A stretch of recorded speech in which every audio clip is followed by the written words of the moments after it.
তালেব বলেছিল মক্কার বেঈমানেরা রে, আমার ভাতিজা দিনের দাওয়াত দেবে, আমি আবু তালেবের গায়ে এক ফোঁটা রক্ত থাকতে আমি আমার ভাতিজার গায়ের মধ্যে বিন্দু পরিমাণ টুকা লাগতে দেব না। আবু তালেবের ইন্তেকালের সময় আল্লাহর নবী বিশ্ব নবী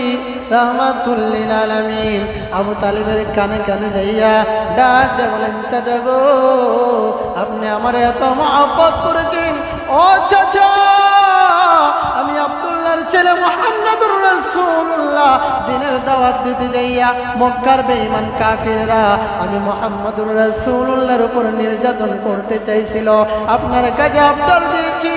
আপনি যদি পারেন আপনার ভাতিজাকে সামলান আর না হয় আমাদের হাতে তুলে দেন। আপনি বলেছিলেন আমি আবু তালেবের গায়ে বিন্দু পরিমাণ রক্ত থাকাকালীন সময়ে আমি আমার ভাতিজাকে তোমাদের